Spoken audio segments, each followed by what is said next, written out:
Powiedz mi, czy znasz taki scenariusz, że ktoś wchodzi w pracy jakimś złym nastroju i ty nagle też czujesz, że ci gdzieś ten humor schodzi na jakieś bardzo niskie rejony, albo dzwoni do ciebie ktoś i marudzi, nie wiem, kto jest z rodziny, narzeka na coś, jaki to jest chory, jaki to jest biedny.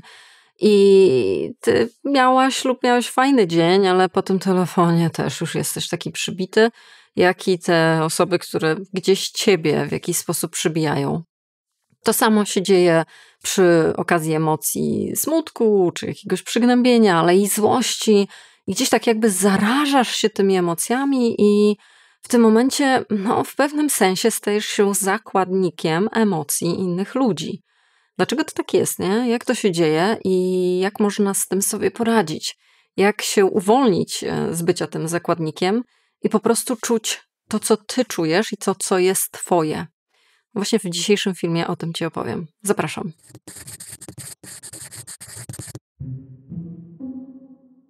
Mamy tutaj do czynienia tak naprawdę ze zjawiskiem fuzji emocjonalnej, co oznacza takiego zlania się, czyli nie ma wyodrębnienia, nie ma zróżnicowania na ja, on, czy ona, czy oni, tylko wszystko jest jakby takie splecione ze sobą i nie wiadomo, gdzie kto się zaczyna, a gdzie kto się kończy. I oczywiście, że jak to bardzo często bywa, gdzieś nasze zachowania obecne są echem przeszłości i są echem naszych relacji, które gdzieś wcześniej się działy w naszym życiu, dlatego że one były tymi pierwszymi lekcjami. No i my, ucząc się tych lekcji, potem z tą nauką idziemy dalej przez życie i dlatego, żeby gdzieś sobie uzmysłowić, co takiego sprawia, że ja tak przejmuję te emocje innych ludzi i że gdzieś jakoś nie umiem tego spokoju wewnętrznego zachować dla siebie bez względu na to, co się dzieje obok. Właśnie musimy się troszeczkę cofnąć i spojrzeć na to, co się działo wcześniej w twoim życiu. A przez wcześniej mam na myśli tak naprawdę rodzinę lub środowisko, w którym się wychowałeś lub wychowałaś. I tutaj chcę ci zaproponować taką metaforę zupy. Czyli wyobraź sobie, że rodzina czy środowisko, w którym żyjesz, czyli twoi opiekunowie lub osoby, z którymi po prostu najczęściej przebywałeś lub przebywałaś, to jest taka zupa, no nie? Mamy jeden garnek i to jest ta jedna rodzina lub dom i tam wszyscy się w tym garnku gotujemy. I jeżeli ta zupa jest na tyle gotowana i temperatura na tyle jest optymalna, że kawałek ziemniaka to jest nadal ziemniak, kawałek brokuła to jest nadal brokuł, czyli każdy jest oddzielny. Okej, my razem tworzymy coś fajnego i smacznego, natomiast na każdą oddzielną jednostkę jest miejsce, no to wszystko jest fajnie, nie? No właśnie jest takie zróżnicowanie.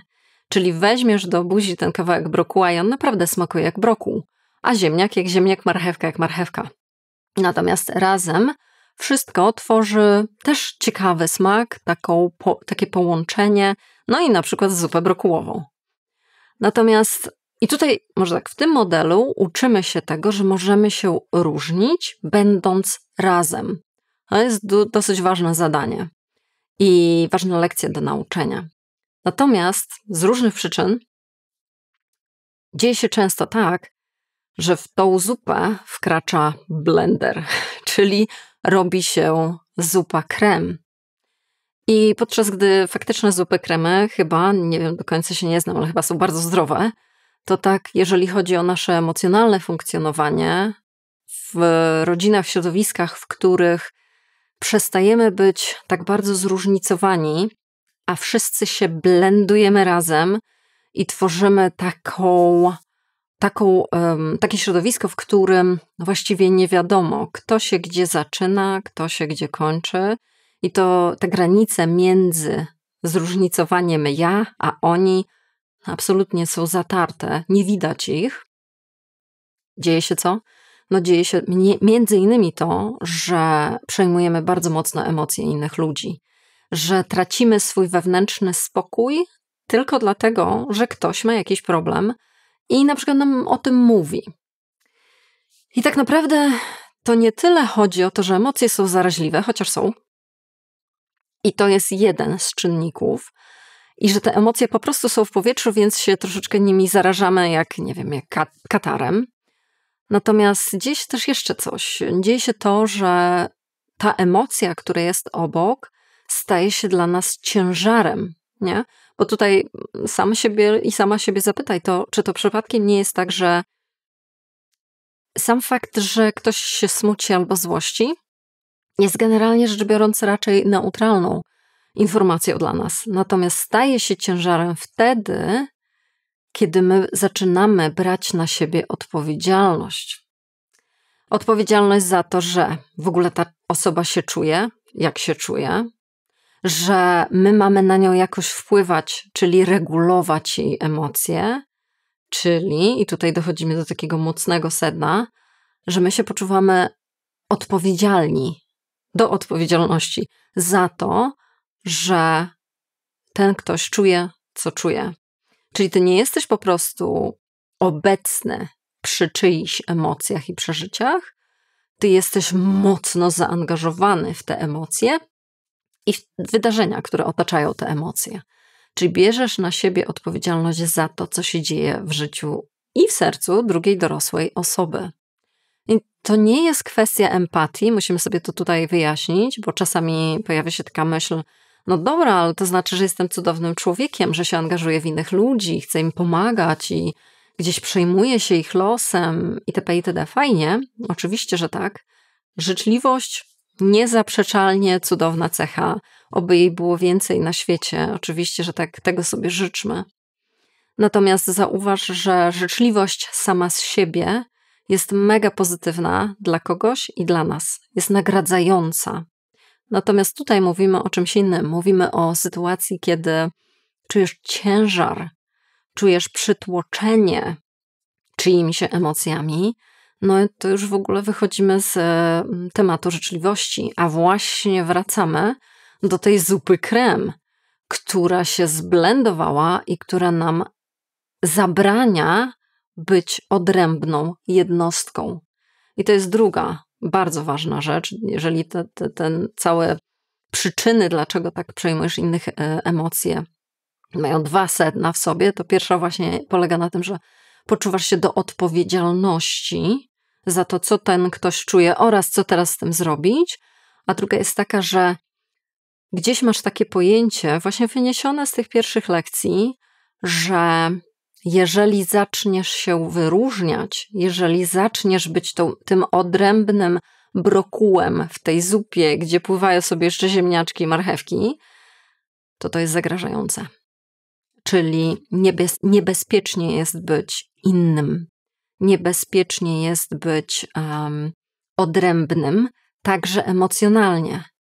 Czyli nie masz prawa, jest to prawo niepisane, jest to prawo oczywiście gdzieś bardzo możliwe, w ogóle nieuświadomione, że nie możesz odczuwać czegoś innego, czyli de facto nie możesz czuć tego spokoju, którego tak bardzo pożądasz, kiedy ktoś siedzi i marudzi, albo smuci się, albo złości się na cały świat, czyli gdzieś ci w głowie brzęczy być może usłyszane faktycznie kiedyś wprost zdanie, a być może nigdy nie wypowiedziane, ale jednak przekazane w niewerbalny sposób, pod tytułem: jak ty możesz być taki spokojny, kiedy ja się tutaj tak smucę, kiedy ja się tutaj tak złoszczę, kiedy ja to wszystko przeżywam, jak ty możesz tak spokojnie siedzieć?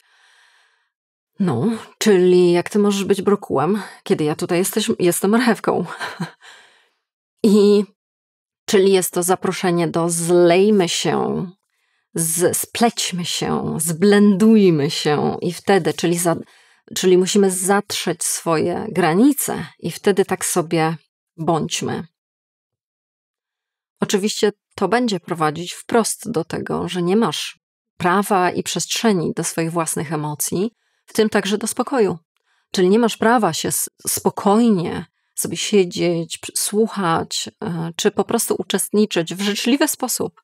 Tak? Nie mylmy tego z obojętnością, z oschłością, czy takim emocjonalnym zimnem. Po prostu z empatią i życzliwością, ale jednak siedzisz, zachowując swój spokój i po prostu jesteś z tą osobą, która przeżywa swój własny pożar. To jest bardzo dużo i to jest właśnie życzliwość. Natomiast te zblendowanie prowadzi do tego, że nie dajesz sobie lub ktoś ci nie dawał albo nie daje nadal. Gdzieś ta relacja narzuca to, że ty nie możesz. Nie możesz się odróżniać, nie możesz być odrębny, musisz się zblendować i musisz wziąć odpowiedzialność za to, co się dzieje z drugą dorosłą. Pamiętajmy, mówimy o dorosłych, osobą. No i tyle wystarczy, nie? No i tyle wystarczy do tego, żeby mieć gdzieś poczucie, że jesteś zakładnikiem emocji innych ludzi i to już nie jest nieważne, czy to są osoby, z którymi faktycznie się gdzieś wychowywałaś, czy to są osoby, które gdzieś, jest to twoje środowisko, z którego wyszedłeś, czy to są nowo poznane osoby. Czyli wchodzisz w nowe relacje i nagle już od razu właśnie bierzesz ten blender emocjonalny i już jesteś na zasadzie skracania dystansu, od razu jakiegoś rzucania się w wir pomocy, od razu bardzo wielkiej aktywizacji emocjonalnej. No nie dziwmy się, że potem w tym wszystkim tracimy swój własny spokój. To jest zrozumienie, skąd to się wzięło. Tak? Na razie jesteśmy na etapie, dobra, to już widzę, gdzie ja byłem, skąd ja to wyniosłem, albo na jaki sposób to się dzisiaj znowu uruchamia. Czyli widzimy ten mechanizm. Natomiast jeżeli chcesz iść krok dalej, czyli popracować, przy czym zaznaczam, to nie jest zadanie do odhaczenia, tak się nie da. Bardziej możemy wejść w proces wprowadzenia zmian i masz ochotę nad tym popracować, żeby troszeczkę zmieniać ten mechanizm, a przynajmniej kierunek, w którym to się toczy, to musimy przejść do pewnych wskazówek, jak sobie z tym poradzić. No i oto pierwsza z nich. Praktyka mentalnej granicy. Potrzebna będzie oczywiście uważność do tego, żeby zauważać, że już zaczynam się blendować, już zaczynam się zlewać. I po to jest nam to potrzebne, żeby to wychwycić najlepiej jak najwcześniej, ale absolutnie nie bój się i nie wymagaj od siebie, że ojej, ale nie wychwyciłam tego, tylko dopiero po czasie się gdzieś zastanowiłam i zreflektowałam. Okej, to wszystko są bardzo cenne refleksje, nawet jeżeli są po czasie. One tworzą grunt pod to, żeby następnym razem przyszła ta uważność szybciej, więc spokojnie, daj sobie czas, właśnie to jest proces, to nie jest klik zrobione. Natomiast tak szybko, jak tylko dasz radę na danym etapie zmiany, kiedy czujesz, że zaczynasz się wchłaniać, czyli zaczyna się robić z tej zupy krem, zatrzymaj się. Chodzi dosłownie o zrobienie takiej pauzy. Możesz nawet wyłączyć się z tej konwersacji, możesz wynieść się z tej konwersacji, czyli wyjść na chwilkę, chociażby pod pretekstem pójścia do łazienki. Wszystkie tutaj wyjścia są dobre, czyli pauzy. Po to, żeby zrobić sobie jeden oddech i powiedzieć krótką, prostą rzecz. Moje emocje należą do mnie, twoje emocje należą do ciebie. Oczywiście nie musisz mówić tego nikomu na głos, w ogóle tego nie musisz wypowiadać, możesz to sobie gdzieś powtarzać mentalnie w głowie i to takie całe, zachowując gdzieś ten kontakt ze swoim oddechem. Czyli pierwsze, co zrobimy, to jest tak jakby ci się odpalił silnik i jedziesz, nie, na te branie odpowiedzialności, to pierwsze, co robimy, wyłączamy ten silnik albo włączamy hamulec, czyli zwalniamy tempo. Nie wysiadamy, nie zmieniamy kierunku jazdy i tak dalej. Spokojnie. Najpierw musimy wcisnąć ten hamulec, żeby troszkę wyhamować ten mechanizm. To i tak jest wielki sukces. Co dalej? Punkt numer 2. Zaoferuj obecność, a nie rozwiązania.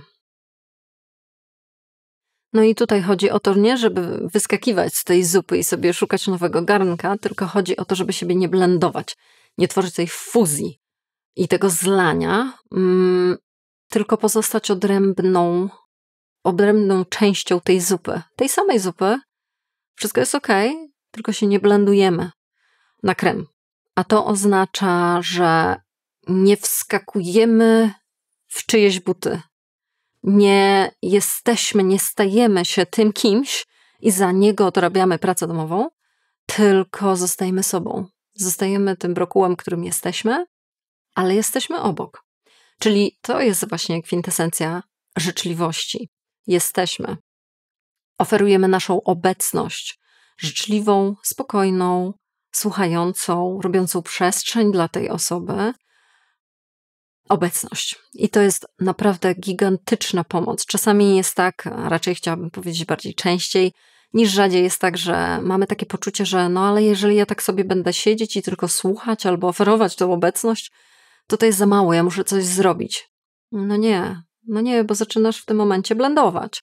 Zaczynasz robić tą zupę krem, więc bez mówienia, okej, to jak mam ci pomóc? Dobra, to chodź zrobimy tak a tak. Nie wiem, ktoś ci się zwierza, że jego związek się skończył, że stracił pracę, no to nie mów tej osobie, dobra, wiesz co, ja u siebie w pracy mam takiego fajnego gościa, mówię cię na randkę w ciemno.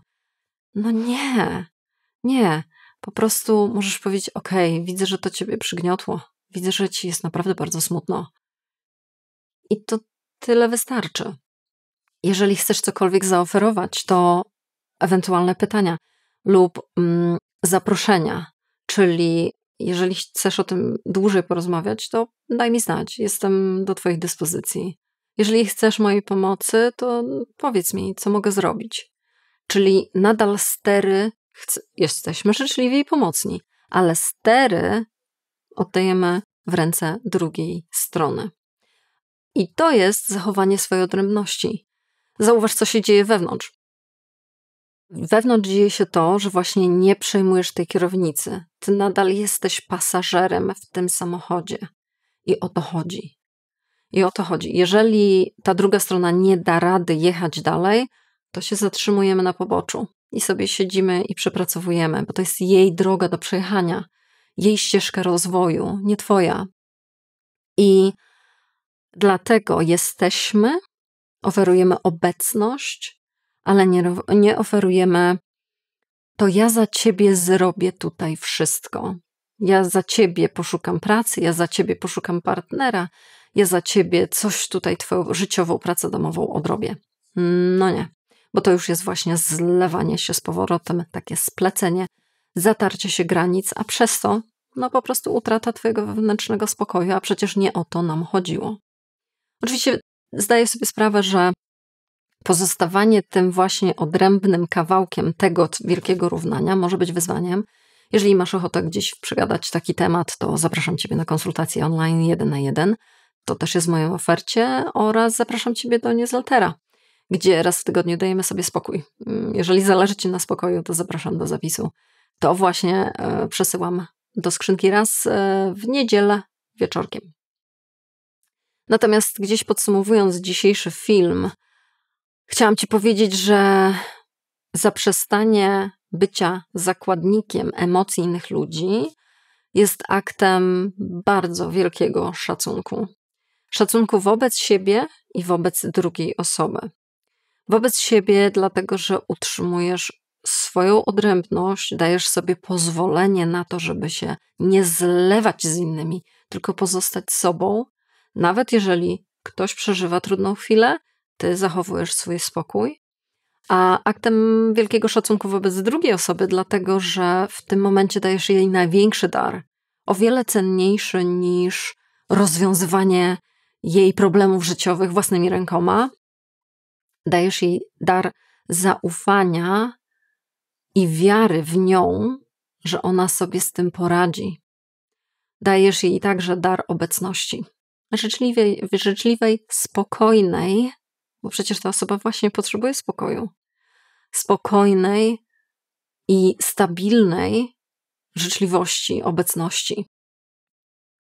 To jest bardzo duży akt przyjaźni lub wspierania. I zastanów, jeżeli gdzieś w to wątpisz, to zastanów się, jak to jest, kiedy tobie ktoś takie coś podarowuje. Jak to dużo znaczy być wysłuchanym i wiedzieć, że ta druga osoba wcale nie rzuca się w wir twoich spraw, mówiąc ci tak naprawdę, daj ja to zrobię, bo ty sobie nie poradzisz, tylko mówi, jestem tu i ufam, dasz radę, wierzę w ciebie. A jeżeli masz ochotę się wygadać, jestem tu. I o to tutaj chodzi. Jeżeli ten film gdzieś okazał ci się pomocny, daj mi znać w komentarzu, żebym o tym wiedziała. Tak mi się o wiele lepiej tworzy te filmy, wiedząc, że one się komuś przydają. Każde kliknięcie, każda subskrypcja, komentarz, słowo, cokolwiek, to jest wsparcie tego, co robię, podobnie jak i poprzez inne platformy, za co bardzo, bardzo z góry dziękuję, poprzez Patronite czy postawienie tych wirtualnych kaw.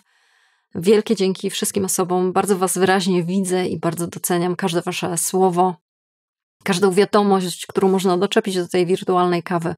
Wszystkie czytam, wielkie, wielkie dzięki z góry. I cóż, widzimy się następnym razem, do zobaczenia.